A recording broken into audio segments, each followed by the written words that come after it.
আপোনালোকে চাগে SCCৰ নামটো শুনিছে। SCC হ'ল ষ্টুডেণ্ট কেডেট কৰ্পছ, আৰু এই SCCৰে এই বছৰৰ প্ৰশিক্ষণ শিবিৰ হৈছিলে নগাঁৱত, আৰু তাত মোক নিমন্ত্ৰণ দিলে আৰু এটা বিশেষ সন্মানেৰে মোক সন্মানিত কৰিলে।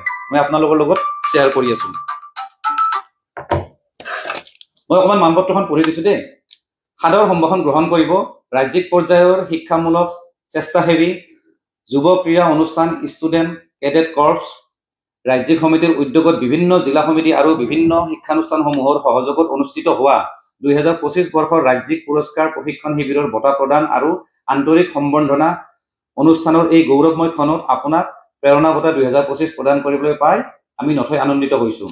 মানে মোক তেওঁলোকে দিছে প্ৰেৰণা বঁটা 2025, আৰু তেওঁলোকে লিখিছে সুগায়ক শ্ৰী ঋতু কলিতা ডাঙৰীয়ালৈ প্ৰেৰণা বঁটা 2025। মানে এজন ভাল ছিংগাৰ হিচাপে তেওঁলোকে মোক সম্বোধন কৰিছে, সেইটো বাৰু মই নহয়। তাৰপিছত মই তেওঁলোকক সুধিছিলোঁ যে এই প্ৰেৰণা বঁটা 2025 মোক কিয় দিলে।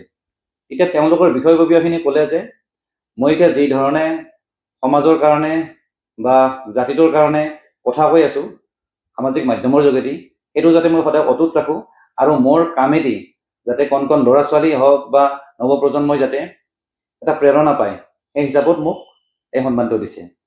এই ভিডিঅ'টোৰ যোগেদি SCC অসমক মই আন্তৰিক ধন্যবাদ জনাইছোঁ, কিন্তু এইটো সন্মানৰ কাৰণে নহয়।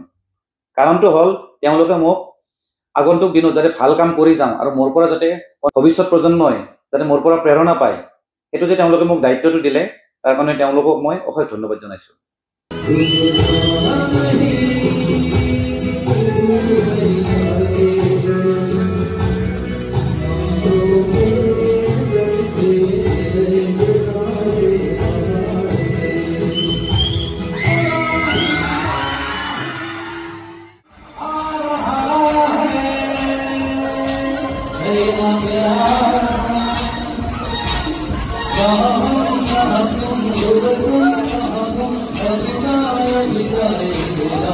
Oh